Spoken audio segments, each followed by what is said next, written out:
यादव जी, अगर वसीम रिजवी हिंदू बन जाता है इस्लाम धर्म छोड़ के, तो किसी को कोई आपत्ति नहीं होती है। अगर आयुष मलिक मुसलमान बन जाता है तो देश में बवाल हो जाता है कि अगर कुछ मुसलमान हिंदू बन जाते हैं तो दिक्कत नहीं होनी चाहिए, ऐसे ही कुछ हिंदू अगर मुसलमान बन जाते हैं तो दिक्कत नहीं होनी चाहिए। लेकिन दिक्कत किसे हो रही है? जो सरकार में बैठे लोग हैं, जो हमारे प्रदेश के सूबे के मुख्यमंत्री हैं, उन्हें दिक्कत हो रही है। और उन्हें दिक्कत इस बात की नहीं है कि आयुष मलिक मोहम्मद अली बन गया, वसीम रिजवी हिंदू बन गया। उन्हें दिक्कत इस बात की है कि उनको सत्ता में जो उनकी कुर्सी है ना, वो कुर्सी पे मजबूती से कैसे बैठे रहे और कैसे जो देश की, जो प्रदेश की जनता है, जो दलित पिछड़े हैं, उनको इस मसलों में उलझा के रखे। 150 करोड़ की जनसंख्या में 10-20 आदमी हिंदू से मुसलमान बन गए और 10-20 आदमी मुसलमान से हिंदू बन गए तो उसमें कौन सी आफत आ जाएगी? ऐसे तो हजारों लाखों लोग डेली मर रहे हैं। डेली जो मृत्यु दर है वो हमारे यहाँ बढ़ रही है। मृत्यु दर जन्म दर के कंपैरिजन में मृत्यु दर धीरे धीरे बढ़ रही है। धर्म परिवर्तन को बनने से जोड़ रहे हैं।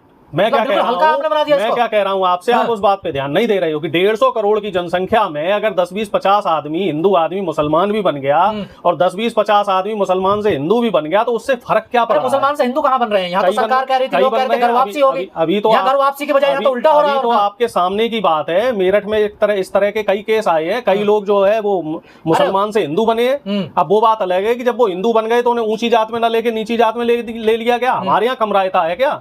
हमारे यहाँ पहले तो करते हैं हिंदू हिंदू, जब मुसलमानों से लड़ाना होता है, जब अब्दुल की चूड़ी टाइट करनी होती है तब तो हिंदू हिंदू हिंदू हिंदू करेंगे। अब जब हिंदुओं में हक देने वाली बात आती है तब ये कहेंगे नहीं साहब, हक तो सारा जो है वो जो मनवादी व्यवस्था में जो हम लोग बैठे हुए हैं, जो मोटे पेट के लोग हैं, हक तो सारा हमें मिलेगा। तुम दलित और पिछड़े तो शूद्र हो, तुम्हें तो पहले छूने का अधिकार नहीं था। अब हम तुम्हें कम से कम बराबर में कुर्सी पे तो बैठा रहे हैं, अपने साथ बैठ के चाय पिला रहे हैं, पानी पिला रहे हैं, तो तुम इतने में ही खुश हो जाओ। अब तुम अधिकारों की तो क्या आप राम मंदिर की तिजोरी में शामिल होना चाह रहे हो? अजी राम मंदिर ट्रस्ट में तो हमारा कोई आदमी नहीं है, तिजोरी में हम जैसे लोग शामिल कैसे होंगे? आप कैसी बातें कर रहे हैं श्रीमान जी? हमें ये बताओ, पिछले 12 साल में मोदी जी के इतने मित्र देश का अरबों रुपया लेके भाग गए, उसमें से कितने दलित और पिछड़े थे? सारे के सारे उनके मित्र हैं, ज्यादातर गुजराती हैं और ज्यादातर वही है मनवादी व्यवस्था वाले लोग हैं। यादव जी, देश पे भारी संकट है, प्रधानमंत्री खुद कह चले हैं, लगातार पेपर लीक हो रहे हैं, देश भर के छात्र सड़कों पर हैं, लेकिन मीडिया कह रहा है कि आयुष मलिक हिंदू से मुसलमान बन गया है। ये बड़ा मुद्दा बताया जा रहा है। बड़ा मुद्दा है जी, इसको राष्ट्रीय नहीं, मैं तो कहता हूँ इसे अंतर्राष्ट्रीय मुद्दा बना दो। ट्रंप से भी इस पे बहस करवा लो, नेतन्याहू को भी बुला लो और रूस वाले जो है उनको भी बुला लो, पुतिन को भी बुला लो, और सारे विश्व के जितने बड़े बड़े राष्ट्राध्यक्ष हैं सबको एक साथ बुलाकर दिल्ली में पंचायत करो। भारत मंडपम आपने बना ही रखा है, और बड़ी पंचायत करो कि आखिर आयुष मलिक मोहम्मद अली कैसे बन गया, उसके पीछे क्या षड्यंत्र है, किसने उसे मोहम्मद अली बनाने के लिए प्रेरित किया।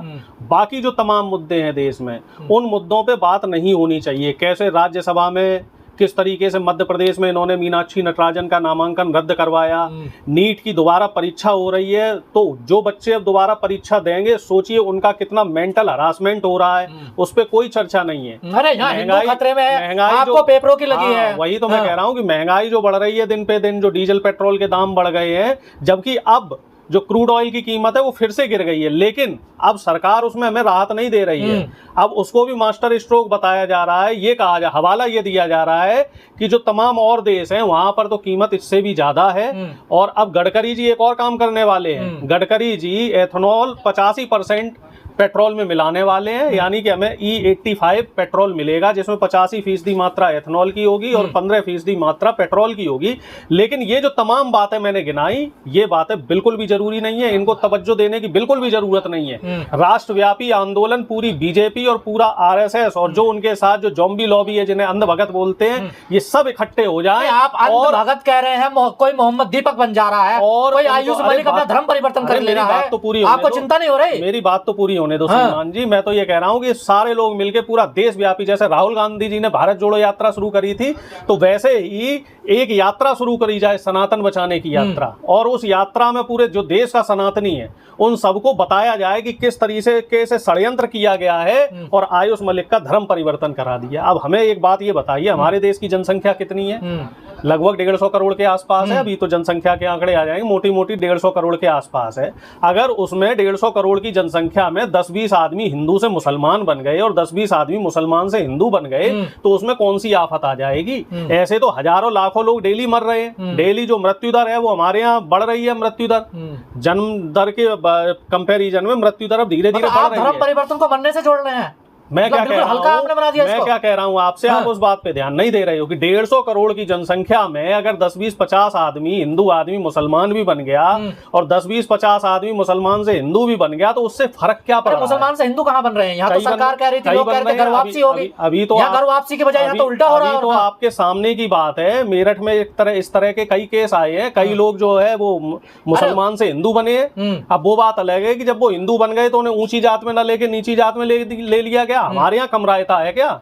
हमारे यहाँ पहले तो करते हैं हिंदू हिंदू, जब मुसलमानों से लड़ाना होता है, जब अब्दुल की चूड़ी टाइट करनी होती है तब तो हिंदू हिंदू हिंदू हिंदू करेंगे। अब जब हिंदुओं में हक देने वाली बात आती है तब ये कहेंगे नहीं साहब, हक तो सारा जो है वो जो मनवादी व्यवस्था में जो हम लोग बैठे हुए हैं, जो मोटे पेट के लोग हैं, हक तो सारा हमें मिलेगा। तुम दलित और पिछड़े तो शूद्र हो, तुम्हें तो पहले छूने का अधिकार नहीं था। अब हम तुम्हें कम से कम बराबर में कुर्सी पे तो बैठा रहे हैं, अपने साथ बैठ के चाय पिला रहे हैं, पानी पिला रहे हैं, तो तुम इतने में ही खुश हो जाओ। अब तुम अधिकारों की तो क्या आप राम मंदिर की तिजोरी में शामिल होना चाह रहे हो? अजी राम मंदिर ट्रस्ट में तो हमारा कोई आदमी नहीं है, तिजोरी में हम जैसे लोग शामिल कैसे होंगे? आप कैसी बातें कर रहे हैं श्रीमान जी? हमें ये बताओ, पिछले 12 साल में मोदी जी के इतने मित्र देश का अरबों रुपया लेके भाग गए, उसमें से कितने दलित और पिछड़े थे? सारे के सारे उनके मित्र हैं, ज्यादातर गुजराती हैं और ज्यादातर वही है मनवादी व्यवस्था वाले लोग हैं। उनकी जाति देखिए आप, फिर आप कहोगे मैं जातिवाद कर रहा हूँ। मैं कह रहा हूँ कि जितने लोग भागे हैं, नीरव मोदी भागा वो किस जाति का था? आप लोग हिंदुओं को बांटने का षड्यंत्र करते हैं। जो सुनो तो जो विजय माल्या भागा वो किसकी कौन सी जाति का? जो मेहुल चौकसी भागा उसकी जात क्या है? दलित है, पिछड़ा है, आदिवासी है, कौन है? हमारे देश में एक आंकड़ा बता दीजिए कितने दलित आदिवासी पिछड़े हैं जो 10,000 20,000 करोड़ रुपए की जिनकी कंपनियां हैं, गिनतियों के 2-4 आदमी निकलेंगे। हमारे लोगों को तो आप मुख्य धारा में पहुंचने ही नहीं देते हो। और राष्ट्रीय मुद्दा क्या बना लिया कि आयुष मलिक मोहम्मद अली बन गया। और उसके पीछे साजिश किसने करी है? चांदनी कुरैशी ने साजिश करी। एक कुरैशी ने साजिश करके, तो कुरैशी भी कौन हुए? वो भी मुसलमानों में मनवादी लोग हुए। एक मनवादी मुसलमान ने साजिश करके एक पिछड़े हिंदू को मुसलमान बना दिया। ये बहुत बड़ा षड्यंत्र हो गया। अब इसके पीछे देश की सुरक्षा एजेंसियां भी लगा दो, इसमें सीआईडी भी लगा दो, और सीआईडी वाले जो एसीपी प्रद्युमन है उनको भी लगा दो। अगर साजिश नहीं हुई तो एफआईआर क्यों हो रही है, गिरफ्तारियां क्यों हो रही हैं? चुनाव आ रहा है सर, आप तो इतने बड़े पत्रकार हैं, इतने पुराने पत्रकार हैं, आपको इतनी बात का इल्म नहीं है। अभी बंगाल में क्या 2027 की तैयारी है? लो, आप मुझसे पूछ रहे हो या मुझे बता रहे हो? अभी तक पश्चिम बंगाल में क्या हुआ श्रीमान जी? आप भी मुझसे आज तफरी लेने के मूड में हो। पश्चिम बंगाल में पिछले 6 महीने से क्या चल रहा है कि यहाँ पे मस्जिद बनेगी, यहाँ पे मंदिर बनेगा, हुमायूं कबीर को प्रकट किया गया, और जो वो मोदी जी के जो चच्चा है ओवैसी जी, उनको प्रकट करके लाया गया। फिर बाद में चुनाव जीते, अब वही हिंदू मुस्लिम का जो मामला था वो सारा वहाँ बंगाल में खत्म हो गया। वहाँ वो जो पोटली है हिंदू मुस्लिम वाली, वो वहाँ समेट के रख दी गई। अब वो पोटली और जो पिंजरा जो तिजोरी है वो उत्तर प्रदेश में खोल दी गई कि उत्तर प्रदेश में जनवरी और फरवरी में चुनाव है, जून का महीना चल रहा है, 6 महीने रह गए हैं। अब यहाँ पे धर्म के नाम की राजनीतिक रोटियां सेक। यादव जी, आपकी बातों से ऐसा लग रहा है आप चांदनी कुरैशी और आयुष मलिक के साथ लग रहे हैं। मैं किसी के साथ नहीं हूँ, देखिए ना सपोर्ट कर रहे हैं। ना तो आयुष मलिक मेरा सगा है, ना चांदनी कुरैशी मेरी सगी है। मैं तो ये कहता हूँ कि जो देश का संविधान कहता है और जो जरूरी मुद्दे हैं उन पे चर्चा होनी चाहिए। अगर आयुष मलिक दोषी है तो उसे सजा दो, अगर चांदनी कुरैशी की गलती है तो उसे सजा दो, लेकिन उसकी इतनी बड़ी गलती नहीं है कि उसे आप जेल की सलाह। ये तो घर वापसी कराने चले थे, यहाँ तो उल्टा हो गया, घर के लोग जाने लगे। किसकी घर वापसी हो रही है?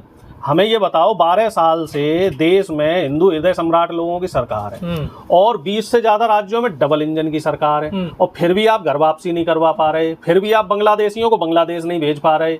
अभी अमित शाह जी ने और शुभेंदु अधिकारी जी ने, आपको ये खबर नहीं पता होगी, सैकड़ों की संख्या में बांग्लादेशियों को वापस बांग्लादेश भेजा था। बांग्लादेश वालों ने, श्रीमान जी सुन तो लीजिए, बांग्लादेश वालों ने उनको वापस इंडिया भेज दिया। ये बोले कि ये तो यहीं के इंडिया के, हम नहीं लेने के इनको।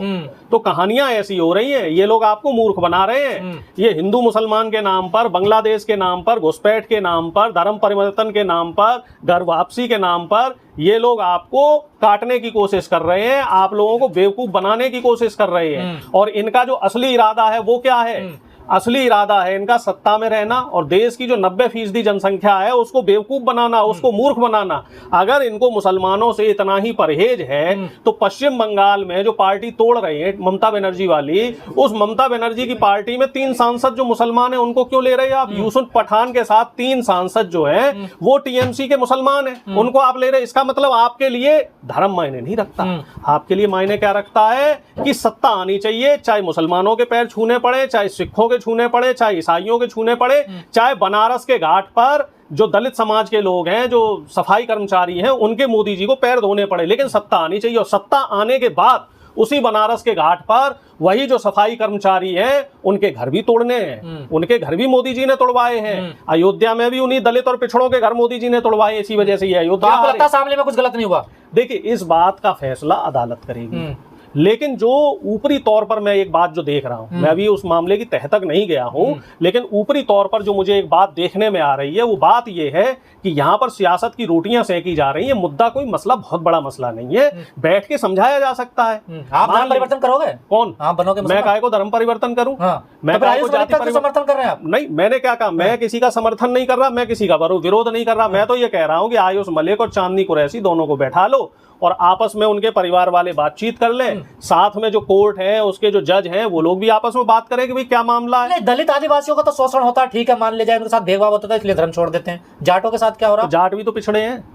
जाट कौन से आपने फॉरवर्ड क्लास मान रखे हैं? उत्तर प्रदेश में जाट पिछड़ी जाति में आता है, सेंटर में भले ही उसको पिछड़ी जाति का भेदभाव छुआछूत तो नहीं होता ना। देखिए, छुआछूत के हमारे देश में दो पैमाने हैं। जब बात आ जाती है सवर्ण और वर्चस्ववादी लोगों की, जिसमें क्षत्रिय लोग हैं, कुछ कुलीन ब्राह्मण समाज के लोग हैं, कुछ वैश्य समाज के लोग हैं, वो तो सबका शोषण करते हैं, चाहे वो कोई भी जाट हो, गुर्जर हो, कुर्मी हो, यादव हो, वो सबका शोषण करते हैं। और फिर जब बात आ जाती है शूद्रों में कौन से? दलित और पिछड़ों में, तो उसमें जो मजबूत पिछड़े हैं, अब इस बात पे हो सकता है लोग मेरी टांग खींचे, उसमें जो मजबूत पिछड़े हैं, जैसे यादव है, कुर्मी है, जाट है, गुर्जर है, वो कमजोर पिछड़ों और दलितों का शोषण करते हैं। तो ये जो हमारे समाज में एक जातीय ताना बाना बना हुआ है, जिसमें ऊपर और नीचे, ऊपर कौन है? ऊपर पंडित जी हैं, फिर ऊपर कौन है? ठाकुर साहब है, फिर कौन है ऊपर? फिर जी जाट साहब है, फिर गुर्जर साहब है, फिर यादव जी हैं, और सबसे नीचे कौन है? जो सफाई का काम करता है, जो जाति का वाल्मीकि है। तो फिर ब्राह्मणों को क्यों दोष देते हो आप लोग? बनाया किसने? जाति व्यवस्था हमने तो नहीं बनाई भाई। उस जो व्यवस्था है उसमें हम तो नहीं बैठे। अगर मेरी चली होती, हमारे जैसे लोगों की चली होती, तो हम तो जाति व्यवस्था खत्म ही कर देते। हम तो कहते भैया, जब सब हिंदू समाज के लोग हैं तो रोटी बेटी का संबंध होना चाहिए। लेकिन रोटी बेटी का संबंध नहीं होता है, उसमें फिर वो गोत्र देखते हैं। ब्राह्मणों में भी गोत्र देखते हैं। ब्राह्मणों में भी ये कहते हैं कि तुम दुबे जी जो हो, वो कौन से वाले दुबे? अरे तुम तो, तुम्हारे बिस्वे कम है, 20 बिस्वे के नहीं हो, तुम 18 बिस्वे के हो, तुम 15 बिस्वे के हो। इतना ज्यादा भेदभाव जाति के अंदर भी है। हमारे यादवों में भी, अगर एक मिनट और, हमारे यादवों में भी इतना भेदभाव कर रखा है। हमारे क्षेत्र में चले जाओ तो कहते जी तुम्हारा कौन सा गोत्र है, तुम कौन से वाले यादव हो, तुम ग्वाल वाले यादव हो कि तुम ढडोर वाले यादव हो, तो कि तुम घोसी वाले यादव हो कि तुम कमरिया वाले यादव हो। जाति के अंदर भी इतना ज्यादा विभेद कर रखा है इस जो देश की मनवादी व्यवस्था ने, और इसी विभेद का, जो भेदभाव का जो फायदा है, जो ऊंच नीच जो बना रखी है, इसका फायदा जो ऊपर लोग बैठे हुए हैं, वो लोग इसी का